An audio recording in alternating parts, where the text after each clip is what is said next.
Bismillahirrahmanirrahim. Qala al-muallif rahimallahu ta'ala wa nafa'na bihi wa bi'ulumihi wa bi barakatihi wa bi karamatihi amin. Bismillahirrahmanirrahim. Kita masih membahas tentang keutamaan dan doa bagi orang yang berziarah kubur. Salah satu redaksi salam ketika Bapak Ibu sedang menziarahi kuburan menika disebutkan Assalamualaikum ayyuhal arwahul faniyah. Assalamualaikum wahai arwah-arwah yang telah fana punah. Saya perlu mengingatkan kembali bahwa salam yang kita ucapkan kepada orang yang berada di alam kubur itu akan dijawab, akan dijawab oleh ahli kubur. Makanya faradallahu arwahahu liraddis salam.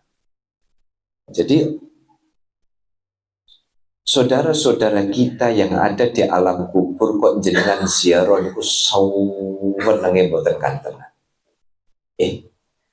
Makanya perlu dijiwai. Saya merasakan pengalaman batiniah misalnya. Ketika hari Jumat kemarin,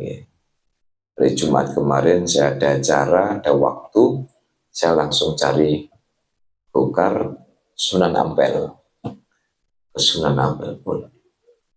Jadi adabnya orang itu kalau ziarah kubur itu, kita seperti sedang menghadapi sosok yang masih hidup. Makanya kita lihat orang-orang yang menziarahi kubur itu jangan kemudian dimaneni apa minta kepada mayit, tidak. Ziarah karena itu sunnah Rasulullah Shallallahu Alaihi Wasallam. Kuntu nahaitukum an ziyaratil kubur, itu riwayat yang pertama. Tolong jangan dipotong. Lanjutannya ala fazuruha. Jadi awalnya Rasul itu melarang ziarah kubur, lalu kemudian memerintahkan. Di dalam usul fikih itu kalau ada larangan diikuti perintah itu berarti kesunatan. Dan betapa orang-orang yang ada di alam kubur itu yang ditunggu itu yang doa. Jadi Pak Pur, simbah-simbah dulu yang sudah meninggal ditungakno. Mbah, Pak kula nek mboten saged basa Arab pripun? Jawa, Pak. Mbah, putumu teko, Mbah. Jaluk pangestu jenengan suwunake dhateng Gusti Allah, Mbah. Tapi jangan minta saja, jenengan harus ngasih. Napa niku? Kirimi Fatihah. Nek saged maos tahlil nggih maos tahlil. Boten saged nggih minimal diwacana Fatihah atau jenengan salam lalu kemudian ngirim Fatihah. Assalamualaikum ayyuhal arwahul faniyah wal abdanul baliyah. Assalamualaikum wahai arwah-arwah yang fisiknya telah rusak. Jadi yang rusak bukan arwahnya. Saya ulang kembali, Bapak Ibu masih ingat bahwa bedanya alam kubur dengan alam barzakh. Kalau alam kubur itu tempat fisiknya mayit. Tapi kalau alam barzakh itu tempat roh-rohnya mayit. Jadi beda. Pak, kalau ada orang meninggal dimakan hiu, atau ada orang meninggal ditelan lele misalnya, wonten nggak Pak? No lele mangan wong Pak. Ini berarti lele super jumbo, ya. Atau lele monster. Nah, lele monster. Lalu dia tidak dikubur gimana? Ya, alam kuburnya tidak ada, tetapi arwahnya yang dimasukkan di dalam alam barzakh. Okay. Wal abdanul baliyah, dan fisik-fisik yang telah rusak. Wal izamun nakhroh, dan tulang-tulang yang telah hancur. Allati kharajat minat dunya, yang telah keluar dari alam dunia. Wahiyya billahi mu'minah, di mana arwah, badan, dan tulang-tulang tadi beriman kepada Allah Subhanahu wa ta'ala. Allahumma ya Allah adkhil alaihim ruham minka wa salaman minni. Ya Allah, masukkan roh-roh dari mereka itu dengan rahmatmu, wa salaman minni, dan sampaikan salam dariku. Loh kan? Jadi jenengan kalau datang ziarah kubur ngoten niku, orang yang ada di dalam niku, Abdul Pak, fisiknya sudah hancur, rohnya Bapak Ibu, yang nyawang panjenengan itu rohnya. Yang nyawang panjenengan itu rohnya. Jadi ketika kita datang tersenyum, senang, apalagi kalau mulai assalamualaikum ya ahlat diyar, assalamualaikum ya jadi, assalamualaikum ya waliyallah. Jadi baru kita baca salam itu ya. Tubal ahya'un inda rabbihim yurzakun. Hakikatnya, apalagi itu wali, itu hakikatnya itu hidup. Hidup itu dalam pengertian bahwa Allah itu mengembalikan roh itu untuk menjawab salam panjenengan. Kita minta kepada Allah, maka wabtahu ilaihil wasilah. Dalil. Bisa bertawasul, bisa wasilah melalui para wali. Jenengan kalau masih ragu soal tawasul niku, mangke kapan-kapan tak buka no. Wonten kitab ditulis oleh Sayyid Muhammad Alawi Al-Maliki. Judulnya Mafahim Yajibu Antusohah. Niku mangke kotak kupas tuntas tas tentang bagaimana hakikat tawasul. Loh, jangankan kok kita, Kanjeng Nabi niku tawasul kepada syuhada Badar.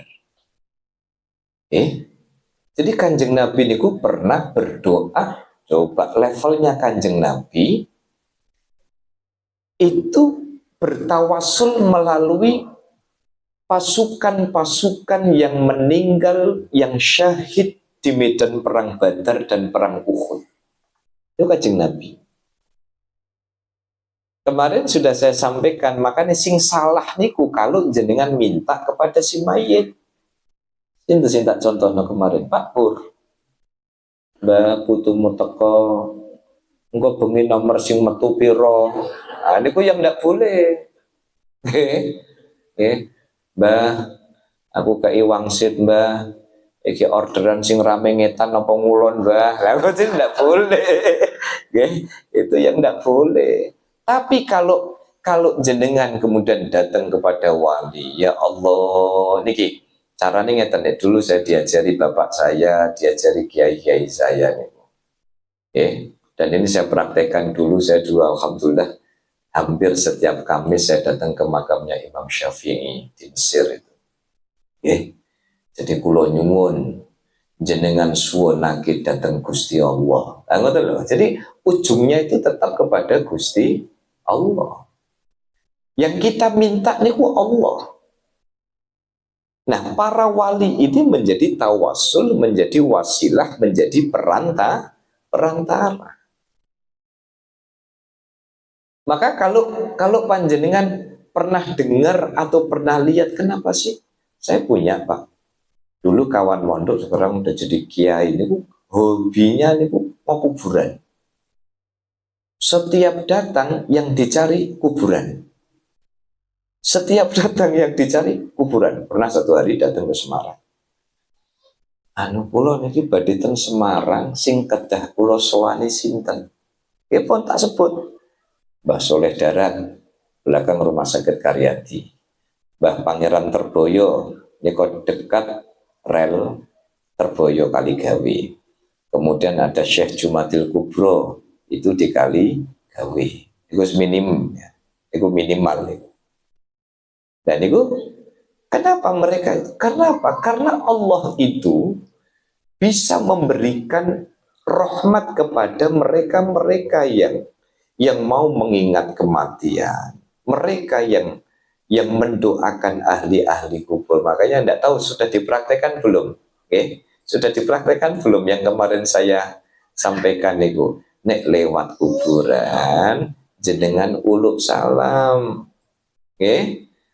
Jenengan lewat kuburan, jenengan uluk salam. Assalamualaikum ya ahlal kubur, al-fatihah. Pun cukup. Nek mboten apal sing dawa-dawa pun mboten cukup. Sebab apa? Jangan-jangan di situ ada walinya Allah yang ikut menjawab salam kita, sehingga dengan perantara itu kemudian Allah melimpahkan. Kan sederhana mawon. Sederhana mawon. Nah, orang Jawa ini kadang punya cara rada unik. Ojo duding kuburan, engko drijimu bujel. Wonten Pak, kalau di Pantura ada begitu, ndak tahu kalau wonten nggih. Ojo duding. Dulu itu kalau duding, ojo duding. Napa Pak? Engko drijimu bujel. Lah caci cilik endi Pak rak bujel-bujel gitu kan. Itu kearifan, jadi praktekkan saja. Tapi kalau jenengan percaya betul napa-napa. Betul percaya betul napa-napa. Tapi nek kula saya usahakan pokoknya setiap lewat kuburan saya assalamualaikum ya ahlal kubur, al-fatihah. Untuk kuburan meneh assalamualaikum ya. Sebab napa? Kapan panjenengan sregep ngirim salam kepada orang-orang yang ada di ahli alam kubur. Ketika kita nanti berada di alam kubur, jenengan akan sering dititipi dan dikirimi salam. Ini ku nandur jenenge.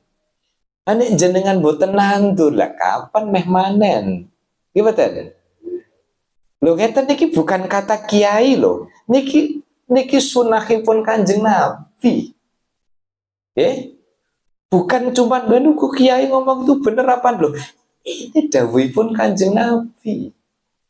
Coba Kanjeng Nabi ketika melewati kuburan para syuhada Badar, ketika di Madinah ada syuhada perang Uhud, itu kan yang dilakukan oleh sahabat dan para tabiin, itu kan dereakan apa yang dicontohkan Rasulullah Shallallahu Alaihi wa yaqra'u Yasin, dan hendaklah orang yang ziarah kubur itu membaca Yasin, wa ayatul kursi, dan ayat kursi, wal ikhlasu ihda asyarata marratan, dan membaca surah ikhlas 11 kali, wal muawwidzatain, dan membaca qul a'udzu birabbil falaq dan qul a'udzu birabbin nas, wal fatihata, dan membaca surah Fatihah. Fa innahu nala minas sawabi bi'adatil amwat, karena ketika panjenengan membacakan itu nala minas sawabi bi'adatil amwat, jenengan akan mendapatkan pahala sebanyak mayit yang panjenengan kirimi.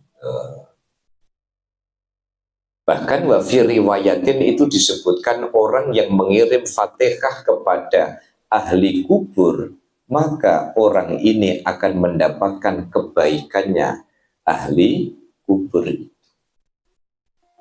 Kadang dipikir-pikir begini Bapak Ibu,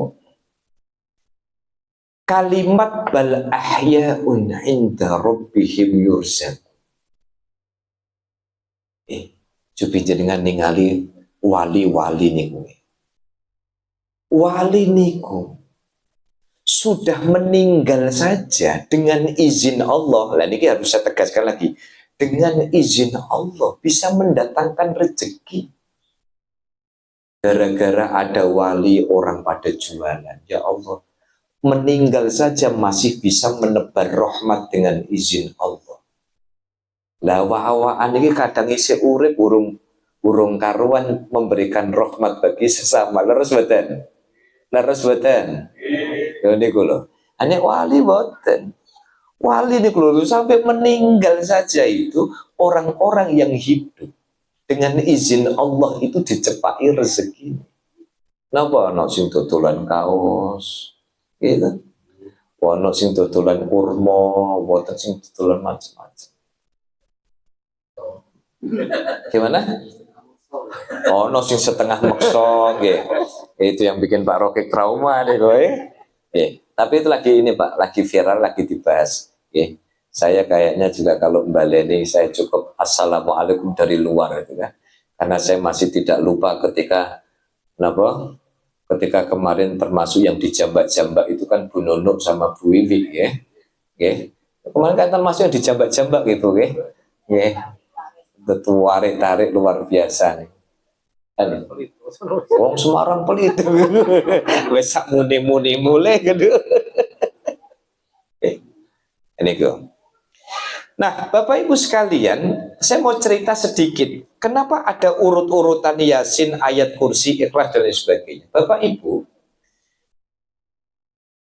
khusus jamaah Zawiyah, bagi yang kerso, bagi yang tidak kerso boten nopo-nopo, menghafalkan tahlil niku penting. Menghafalkan tahlil niku penting. Karena ini urut-urutannya sebenarnya sudah ditata oleh ulama-ulama dulu. Loh Pak, di Arab kan buatan wonten tahlil. Wonten, tetapi urutannya berbeda. Nah, ulama-ulama kita itu bikin urutan kulhu 3 kali, qul a'udzu birabbil falaq sekali, qul a'udzu birabbin nas, Al-Fatihah. Gitu? Lalu kemudian setelah Al-Fatihah surah Al-Baqarah niku wa ulaika humul muflihun. Lalu dilanjutkan wa ilahukum ilahun wahid. Lanjut ayat kursi dan lain sebagainya. Minimal Bapak Ibu, minimal Kemis utawa Jumat niku jenengan kalaupun tidak sempat datang ke kuburan, jenengan kintun dari rumah habis maghrib kirimi Fatihah, syukur-syukur jenengan ngirimi tahlil. Summa yansorif, baru setelah kita berdoa kita kemudian meninggalkan tempat itu. Wallahu a'lam wa 'alallahil qabul. Semoga Allah Subhanahu wa taala mengabulkan amalan-amalan panjenengan. Bapak Ibu sekalian, maka salah satu pelajaran penting dari kematian ini adalah bahwa kesempatan yang ada niki supados kula panjenengan sami niki cawis-cawis siap-siap bekal menuju kematian. Nah, niki kula nek cara rumus paling sederhana niki pokoknya hidup niku cukuplah. Hidup niku yang baik, berbuat baik dan memberikan kebaikan. Ampun sombong. Tidak usah merasa bahwa apa yang kita lakukan ini sudah segalanya. Pakaian ini tidak ada yang istimewa di antara kita di hadapan Allah Subhanahu wa ta'ala. Makanya salah satu kunci penting. Ini saya mulai dari pribadi saya dan ngajak kepada segenap yang hadir. Urip niku kalau sudah merasa gagah, lalu kemudian Allah itu mulai ditinggalkan, niku tondo-tondo rahmatnya Allah niku dijauhkan. Contohnya ngeten. hidup ini kan hakikatnya memenuhi lembaran putih kita niki dengan memorinya Allah Subhanahu wa Ta'ala. Niki jadi bahan pembelajaran buat kita semua. Contoh, kita perlu berlatih bahwa apapun yang kita lakukan ini hakikatnya bukan karena kita hebat. Zawiyah ini jadi rame. Syiar, apa karena saya? Sama sekali bukan. Tapi Allah menitipkan ini menjadi mandat dan amanat kita semua. Jadi kalau dikit-dikit kita merasa bahwa di situ ada Allah, jangan merasa bahwa apapun yang kita lakukan ini karena kita hebat. Enggak kok. Contoh ya, saya datang ke sini, saya bilang saya sehat kok. Rumah saya dekat, enggak juga. Ya kalau enggak dikehendaki sama Allah, tiba-tiba ilmu saya lali, makpleng, hilang, gitu. Atau saya tidak sehat sehingga saya tidak bisa datang ke zawiyah. Jadi zikir melalui Allah niku nek saged nih. Amalannya ulama-ulama dulu punya wiridan Allah sehari niku minimal 100 kali. Allah Allah Allah Allah Allah Allah Allah Allah. Niku pada kerosanya. Sebab apa? Istimewa, masih ingat ya? Istimewanya kalimat Allah itu, setiap satu huruf dibuang menimbulkan makna yang sangat kuat. Allah itu terdiri dari alif, lam, ha. Dibuang ya alifnya, jadi ini apa? Lillahi. Ada alifnya Allah. Alifnya dibuang lillahi. Kalau kita sudah bilang lillahi niku berarti karena Gusti Allah. Kita hadir ke zawiyah. Hadir ke zawiyah kok jenengan misalkan kemayu lek ning zawiyah kan apa toh? Daripada nganggur nang apa? Nang zawiyah iku mbek ngobrol-ngobrol malah iso kletak-kletik. Rugi. Nek niate ngoten rugi. Maka Allah itu kalau alif dibuang akan menjadi lillahi. Begitu lamnya dibuang akan menjadi lahu. Lahu itu adalah bagaimana Allah itu menjadi orientasi kita. Orang berjuang di kuyo-kuyo, ya sudah. Kan tugas kita kan berjuang. Orang gak senang, itu urusan lain. Kanjeng Nabi berjuang, Abu Lahab getem-getem, urusannya Abu Lahab. Tangan tadi. Dia betul. Dengan sare tabu. Sare napa mirengaken? Mirengaken napa kali mama? Oh kali mama. Pantesan kok ditakoni kok boten yo. Oke. Jadi kalau lahu itu berarti Allah itu menjadi apa? Menjadi orientasi kita. Tapi begitu lamnya dibuang menjadi hu. Saya sampaikan kepada jamaah zawiyah. Ilmu harus diperbanyak. Jenengan kalau banyak ilmunya, maka ketemu orang itu gak kagetan. Ada orang wiridan hu, ada kan? Maksudnya aku buatan usah kaget. Meskipun ada Ustadz di YouTube subscribernya itu jutaan mengatakan bahwa tidak ada dalilnya. Saya bilang ada. Wes cukup khusus Zawiyah tak sampaikan ada. Kalau yang sebelah bilang tidak ada, tidak apa-apa. Kalau saya ada dan saya tanggung jawab. Hu itu dhamir, kata ganti. Hu itu adalah sugesti di dalam hati bahwa yang dilihat itu disitulah ada kuasa Allah. Sinten sing tak contono? Pak Pur. Jenengan ketika nyawang Pak Pur, ya Allah. Anak situ merem malah. Soalnya liar-liar. Jadi ketika saya lihat Pak Pur, itu yang dilihat, ya Allah. Gusti Allah itu begitu kreatifnya menciptakan cetakannya Pak Pur. Lho ngeten iki limited edition, Bu. Jenengan coba golek sing mirip Pak Pur, mboten wonten. Mboten. Jadi itu sebenarnya latihan ketika kita sering gonjang-ganjing di dalam hidup. Nyawang Pak Pur, ya Allah. Gusti Allah iso duwe cetakan kaya Pak Pur cek apik. Ya toh? Ya, so mantuk dhewe.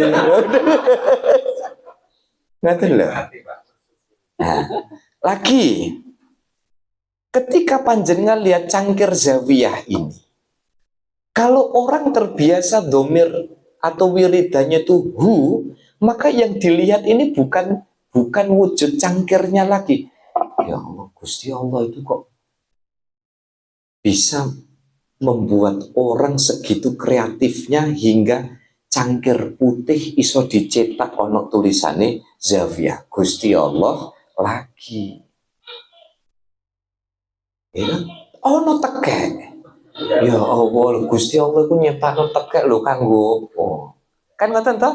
Akhirnya napa? Rabbana ma khalaqta hadza batila.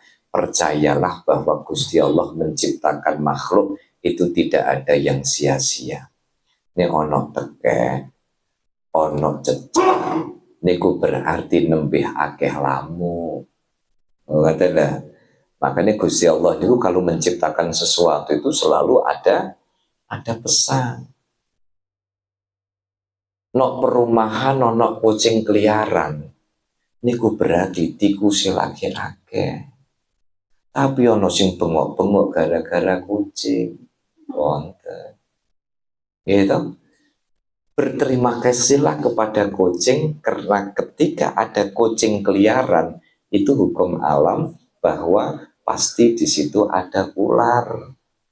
Betul. Ini Gusti Allah contoh, kalau contohnya malah apa Pak Wawan? Ya Allah Gusti, ono kue kok sek ginu-ginu ini.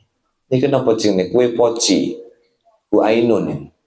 Nah, wonten poci. Ngeten niki kalau orang terbiasa punya zomir dan dikir yang dilihat itu bukan pocinya. Kok ada orang diciptakan Allah cek pintere nggawe kue poci, nggih. Napa? Poci. Lah kula ngomong napa wau? Oh niku lak mireng jenengan. Pacune gitu. Ya ngetes gitu. Kita Bu Ainun, ini kalau tak dulu, ya Allah, sok genjur-genjurnya kan ini Gusti Allah kok cek nyiptakno kok api, gitu. Bapak Ibu sekalian, salah satu yang bisa menolong kita nanti di akhirat adalah betapa seringnya kita menghadirkan Allah di dalam urip niku Pak, yo kadang ono masalah, yo kadang nangis, yo kadang guyu. Ya betul. Ya betul. Wonten sing masalah, terdi masalah kemudian rampung masalah iso guyu. Niku carane Gusti Allah bentuk lain dari cara Allah menyayangi kita. Gitu. Gusti kula niki gede masalah niki rampunge kapan? Mangke lak rampung dhewe. Nggih mboten? Lah kula niku bolak-balik Gusti kula niku ndonga sirah dadi sikil dadi sirah. Lah iya engko ora teko kesel-kesel dhewe. Gitu? Maka menghadirkan Allah di dalam kehidupan itu salah satunya adalah dengan cara melatih diri kita bahwa apapun yang kita lakukan, apapun yang kita lihat, niku nek cara bahasane Pak Pur niku senengane aku tak golek rezeki saka dat sing ngejat Lombok. Kalau sudah bahasa begitu kroso sepuhe. Artinya bahwa tidak ada satu jengkal pun langkah yang kita langkahkan kecuali di situ ada kehendak Allah. Istilah kula niki gak ada masalah pripun. Dan cara Allah mengistirahatkan kita dari hiruk pikuk kehidupan. Kadang sesekali dikasih sakit, kadang sesekali dikasih masalah.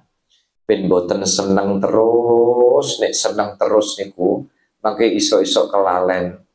Akhirnya hanyut dalam kesenangan dan kebahagiaan. Akhirnya apa? Allah nyelentik sedikit, punya masalah, oleng. Akhirnya apa? Dengar-dengar sing dieling-eling nopo? Wudu, gelar sajadah, muter tasbih. Ternyata apa? Oh, ternyata masalah yang diberikan oleh Allah itu ternyata hanya keinginan Allah supaya kita hening sejenak dari hiruk pikuk kehidupan. Setuju mboten? Setuju mboten? Nate ngrasakaken ta mboten? Nate napa sering? Alhamdulillah ngaku akhirnya kan. Nggih. Lho niku dek nggih dek rada telat niku. Napa bahasa Indonesia saya rada kurang dipahami. Nggih, niku. Ngantuk nggih pun kula rampungi. Nah, pramila saking punika monggo sesarengan nggih. Pelajaran kita tentang ziarah kubur menjadi pengingat bagi kita untuk bagaimana hidup kita menjadi hidup yang berkualitas. Dan dengan derek zawiyah seperti ini juga bagian dari memperbaiki kualitas hidup.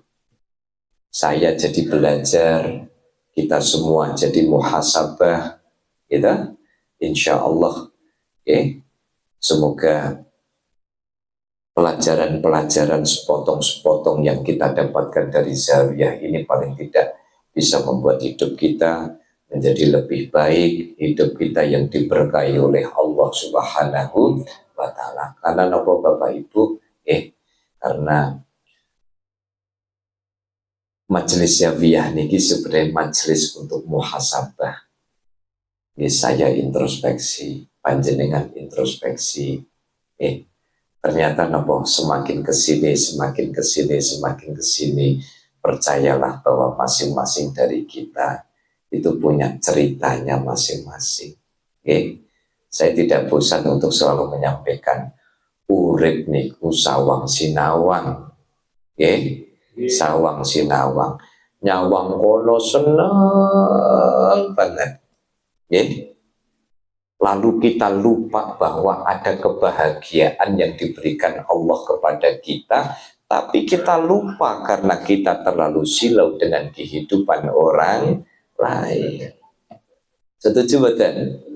Adikku, maka syukuri apa yang diberi, insya Allah kita akan tenang menjalani hidup ini, dan percayalah bahwa kasih sayang Allah kepada kita itu tidak selalu hanya dalam bentuk kita bisa tertawa, kita bahagia, tidak. Bisa jadi Allah menitipkan masalah kepada kita karena Allah minta kita untuk mengheningkan cipta sejenak.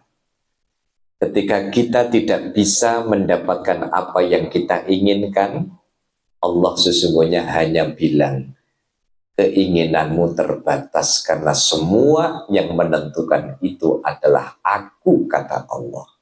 Maka ikuti jalan kehidupan ini dengan memohon ridha Allah, dan semoga kita semua senantiasa dalam naungan rahmat dan ridha Allah Subhanahu wa Ta'ala. Amin. Allahumma amin. Dan monggo sesarengan kita membaca doa khatmil Quran dengan barokah doa khatmil Quran. Ini berapa kelompok? 3. Semoga dengan barokah doa khatmil Quran ini mumpung ingat bagi Bapak Ibu yang derek grup hobiku Holiday bil Quran.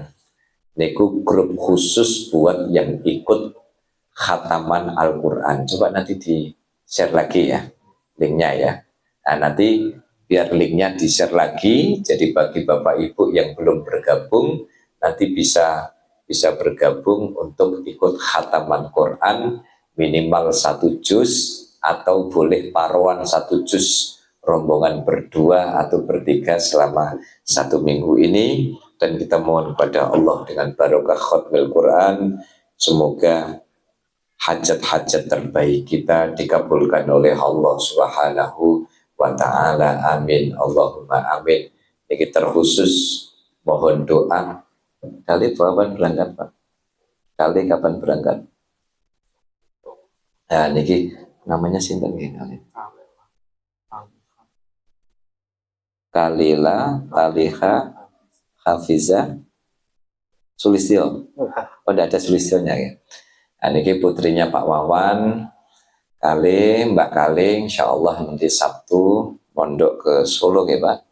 Mondok ke Solo, mohon doanya. Niki sekaligus saya juga mohon doa putri saya yang kedua nanti hari, kalau tidak ada perubahan, nanti hari Ahad ya, hari Ahad insya Allah saya antar, saya pondokkan di Salatiga ya.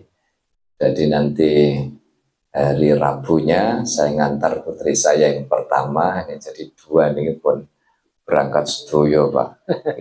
Ini rasa-rasanya nangis Bumbai. Jadi ini sinten malih sing putrane badhe tindak? Pak Pur? Siapa Pak Pur mau mondok? Ada Pak pondok lansia, Pak. Apa perlu kita antar? Oh, nggih, Pak Umam kenang sinten? Kenang Labib. Nggih. Pak Umam kenang Labib, Kale, putri saya Yesya dan Gena. Sinten malih mangke kesane dicangking. Wonten malih dan semuanya nggih, semua putra-putri kita nggih yang sedang ta'alum, yang sedang menempuh pendidikan, semuanya tanpa terkecuali dengan barokah khatmil Quran niki nggih, semoga padang pikire, limpat akale, mugi-mugi kerasan anggenipun sekolah, kerasan anggenipun mondok, bismillah diniati niki berjuang, ibaratnya mending nangis hari ini daripada nangis di kemudian hari. Oleh karena itu kita doakan putra-putri dari seluruh keluarga besar Zawiyah Al-Azhar, baik yang mondok maupun yang tidak mondok, kita doakan semoga menjadi anak yang solih dan solihah, menjadi generasi-generasi yang taat kepada Allah, menjadi generasi yang memberikan kemanfaatan bagi agama, manusia dan bangsa. Dan juga kita doakan semua keluarga besar Zawiyah Al-Azhar anggenipun nyambut damel mencari rizki, semoga dimudahkan oleh Allah Subhanahu wa ta'ala, mendapatkan rizki yang barokah. Yang sedang punya utang, mugi-mugi dengan barokah khatmil Quran iki lunas utangi, saged nyaur, saged nglunasi ingkang nembe wonten masalah. Mugi-mugi enggal-enggal dipun paringi solusi dening Allah Subhanahu wa ta'ala, dan semoga kita semua senantiasa sehat jasmani, sehat rohani. Amin, Allahumma amin. Bi barakatil Fatihah. A'udzu billahi minasyaitonir rajim. Bismillahirrahmanirrahim. Alhamdulillahi rabbil alamin. Arrahmanir rahim. Maliki yaumiddin. إياك نعبد وإياك نستعين اهدنا الصراط المستقيم صراط الذين أنعمت عليهم غير المغضوب ضالين آمين آمين يا الله آمين يا الله آمين يا الله يا رب العالمين. اللهم صل وسلم على سيدنا محمد وعلى آل سيدنا محمد سيدنا الأولين والآخرين وسلم رضي الله تعالى عن أصحاب سيدنا أجمعين. بسم الله الرحمن الرحيم. اللهم ارحمنا بالقرآن واجعله لنا إماما ونورا ورحمة. اللهم ذكرنا من غير سبحانك من وارزقنا تلاوته وآناء الليل وأطراف النهار واجعل لنا حجة يا رب العالمين. اللهم اصلح لنا ديننا الذي هو عصمة أمرنا واصلح لنا دنيانا التي فيها معاشنا واصلح لنا آخرتنا التي فيها معادنا واجعل الحياة زيادة لنا في كل خير واجعل الموت راحة لنا من كل شر. اللهم اجعل خير عمرنا آخر وخير أعمالنا خواتنا وخير أيامنا وطرفها. اللهم إنا نسألك عيشة هنية وميلة سوية ومردا ورقص ونفاذ. اللهم إنا نسألك خير المسألة وخير الدعاء وخير النجاة وخير العلم وخير العمل وخير الثواب وخير الحياة وخير الممات وثبت موازيننا وحقق إيماننا وارفع درجاتنا وتقبل صلاتنا واغفر خطايانا ونسألك العلا والجنة. اللهم إنا نسألك موجبات رحمتك وعزاء وفرج السلام والغنيمة من كل بر والفوز بالجنة والنجاة من النار. اللهم اغسل عقوبتنا في الأمور كلها وجنة من خزي الدنيا وعذاب الآخرة. اللهم اغسل لنا من خشيتك ما تقول به بيننا وبين معصيتك وبطاعتك وتبلغنا بها الجنة ومن اليقين واليقين علينا مصائب الدنيا ومتعنا بأسماعنا وأبصارنا وقوتنا وقوتنا واجعل الوارث منا كوثرنا على من ظلمنا وانصرنا على من عادانا ولا تجعل مصيبتنا في ديننا ولا تجعل الدنيا أكبر همنا ولا مبلغ علمنا ولا تسلط علينا من لا يرحمنا. اللهم لا تدع لنا ذنبا إلا غفرته ولا هما إلا فرجته ولا دينا إلا قضيته ولا حاجة من حوائج الدنيا والآخرة إلا قضيتها يا أرحم الراحمين. ربنا آتنا في الدنيا حسنة وفي الآخرة حسنة وقنا عذاب النار. سبحان ربك رب العزة عما يصفون وسلام على المرسلين والحمد لله رب العالمين.